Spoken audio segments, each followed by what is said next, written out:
ಈ ಕೃಷ್ಣಾ ನದಿ ಬರ್ತಕ್ಕಂಥದ್ದು ಇದು ಅಪಾಯ ಬರ್ತದೆ. ಮತ್ತು ಕೃಷ್ಣಾ ನದಿ ಬಹುತೇಕ ಒಂದು ತಿಂಗಳು ಪ್ರವಹಿಸ್ತಾರೆ ನದಿಗೆ ನೀರು. ಕಳೆದ ಬಾರಿ ಮೇ 8ನೇ ತಾರೀಕು ಮಳೆಗಾಲ ಪ್ರಾರಂಭ ಆಗಿದೆ. ಜೂನ್ ಮೊದಲನೇ ವಾರದಲ್ಲೇ ನೀರು ಬಂದ್ಬಿಟ್ಟಿದೆ ಸಾಕಷ್ಟು. ಈ ವರ್ಷ ಒಂದು ತಿಂಗಳ ತಡವಾಗಿ ಇವತ್ತು ನದಿ ಬಂದಿದೆ. ಕೃಷ್ಣಾ ನದಿ ಸಂಪೂರ್ಣ ಬಿಟ್ಟು ಹೋಗಿದೆ. ನಾವು ವಾರದಲ್ಲಿ 2 ದಿವಸ ರೈತರ ಪಂಪ್ಸೆಟ್ಗಳಿಗೆ ವಿದ್ಯುತ್ತನ್ನು ನಿಲ್ಲಿಸ್ಬಿಟ್ಟಿದ್ದೀವಿ. ಈಗ ನೀರು ಬರೋದ್ರಿಂದ ಮತ್ತಷ್ಟು ನಮಗೆ ಅನುಕೂಲ ಆಗಿದೆ. ಮತ್ತು ನಿಮ್ಮ ವರದಿಗಳ ಪ್ರಕಾರ ನೀವೇನು ಆಗ್ತಾ ಇದೆ, ಆ ಭಾಗಕ್ಕೆ ಯಾವುದೇ ಥರದ ಅಂತ ಹಾನಿ ಆಗ್ತಕ್ಕಂಥ ಪ್ರಶ್ನೆ ಇಲ್ಲ. ಕೃಷ್ಣಾ ನದಿಗೆ ಯಾವತ್ತೂ ಸುಮಾರು 4 ಲಕ್ಷ ಕ್ಯೂಸೆಕ್ಸ್ ನೀರು ಬರಲಿಕ್ಕೆ ಪ್ರಾರಂಭ ಆಗುತ್ತೆ. 4 ರಿಂದ 5 ಲಕ್ಷ ಕ್ಯೂಸೆಕ್ಸ್ ಬರಲಿಕ್ಕೆ ಪ್ರಾರಂಭ ಆದಾಗ ಮಾತ್ರ ನಾವು ಜಾಗೃತರಾಗಬೇಕು. ಇನ್ನೂ ನದಿ ಕೆಳಗಡೆನೇ ಇದೆ, ಇನ್ನೂ ನದಿನೇ ತುಂಬಿಲ್ಲ, ಪ್ರವಾಹ ಭೀತಿ ಇಲ್ಲ. ಪ್ರವಾಹ ಭೀತಿ ಪ್ರಶ್ನೆನೇ ಬರೋದಲ್ಲ. ಈಗ ನಾವು 5 ಲಕ್ಷ ಕ್ಯೂಸೆಕ್ಸ್ ಯಾವಾಗ ದಾಟ್ತೀವಿ ಅವಾಗ ಸ್ವಲ್ಪ ನಮಗೆ ಅಪಾಯ ಮಟ್ಟಕ್ಕೆ ಬರುತ್ತೆ. ಇದು ಯಾವುದೇ ಥರದ ನಮಗೆ ಅಪಾಯ ಇಲ್ಲ. ಇನ್ನೂ ಬಹಳ ಬರಬೇಕು. ಆಲ್ಮಟ್ಟಿ ಖಾಲಿಯಾಗಿದೆ, ನಾರಾಯಣಪುರ ಖಾಲಿಯಾಗಿದೆ. ಇವೆಲ್ಲ ತುಂಬಬೇಕಾದ್ರೆ ಇನ್ನೂ ಬಹಳ ದೊಡ್ಡ ಪ್ರಮಾಣದಲ್ಲಿ ನೀರು ಬರಬೇಕು.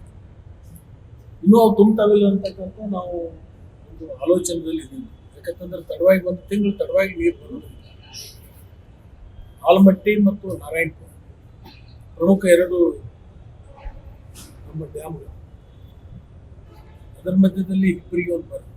ಸರ್, ಈಗಾಗಲೇ ಬಿತ್ತನೆ ಮಾಡಿದ್ದಾರೆ. ಒಂದಷ್ಟು ಮಾತ್ರ ಅಂದ್ರೆ ಕೆಲವು ಮಾತ್ರ ಕೈ ಹಿಡಿದಿದೆ, ಎಲ್ಲವೂ ಕೂಡ ಒಣಗಿದೆ. ಅಂದ್ರೆ ಬರ ಘೋಷಣೆ ಮಾಡ್ಬೇಕು ರಾಜ್ಯ ಸರ್ಕಾರ, ಹೇಗೇನಂತದೇ ಪರಿಸ್ಥಿತಿ ಈಗ ಮಳೆಗೆಲ್ಲ ಪ್ರಾರಂಭ ಆಗಿದೆ ಉತ್ತರ ಕರ್ನಾಟಕದ ಅನೇಕ ಕಡೆ. ಮುಂಗಾರಿ ನಮಗೆ 2 ಮಳೆ ಆಯಿತು. ಅದೇ ಒಂದು ತೇವಾಂಶ ಬಂದಿರೋದ್ರಿಂದ ರೈತರು ಇಟ್ಟಿಗೆ ಮಾಡಿದ್ರು. ಮಧ್ಯದಲ್ಲಿ 1 ತಿಂಗಳ ಮಳೆ ನಿಂತೋಯ್ತು. ಅದರಿಂದ ಸ್ವಲ್ಪ ಮುಂಗಾರಿಗೆ ಹೊರತಾಗಿದೆ. ಈಗ ಮಳೆ ಪ್ರಾರಂಭ ಆಗಿದೆ. ಮತ್ತೆ ಮುಂಗಾರಿ ಮಳೆ ಎಷ್ಟು ಫೇಲ್ ಆಗುತ್ತೆ, ಎಷ್ಟು ಬರುತ್ತೆ ಅನ್ನೋದ್ರ ಮೇಲೆ ತೀರ್ಮಾನ ಮಾಡಿಕೊಂಡು ಸರ್ಕಾರ ಒಂದು ತೀರ್ಮಾನ ಮಾಡಬೇಕಾಗುತ್ತೆ. ನಾಳೆ 9ನೇ ತಾರೀಕು ಗುರುವಾರ ಬೆಳಗಾವಿಗೆ ರಾಜ್ಯದ ಮುಖ್ಯಮಂತ್ರಿಗಳು ಬರ್ತಾ ಇದ್ದಾರೆ. ಬೆಳಗಾವಿ ಡಿವಿಷನ್ ಒಂದು ರಿವ್ಯೂ ಮೀಟಿಂಗ್ ಆಗುತ್ತೆ.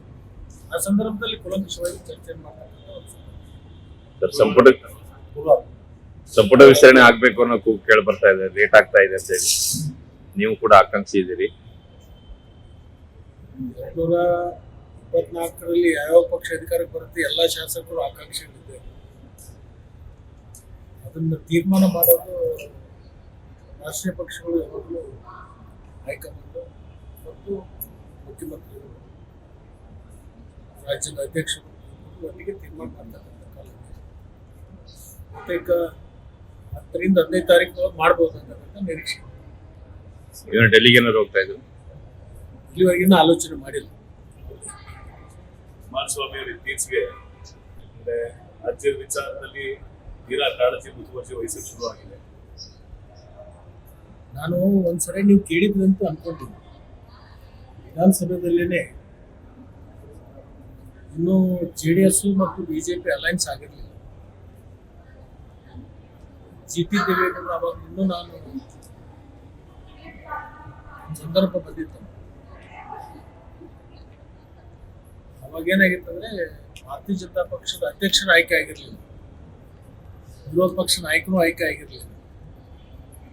GT ದೇವೇಗೌಡರು ಒಂದು ಮಾತು ಇರ್ತಿದ್ರು, ಇನ್ನು ನಿಮ್ಮ ಪಕ್ಷದಲ್ಲಿ BJPಯಲ್ಲಿ ಅಧ್ಯಕ್ಷರು ಆಯ್ಕೆ ಆಗಿಲ್ಲ ಮತ್ತು ವಿರೋಧ ಪಕ್ಷದ ನಾಯಕ ಆಯ್ಕೆ ಆಗಿಲ್ಲ.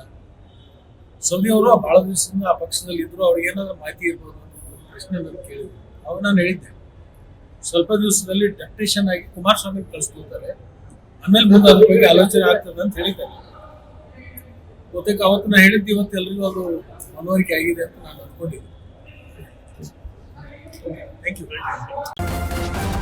ನ್ಯೂಸ್ ಫಸ್ಟ್ ನಿರ್ಭೀತಿಯಿಂದ ನಿಮ್ಮ ಪರವಾಗಿ.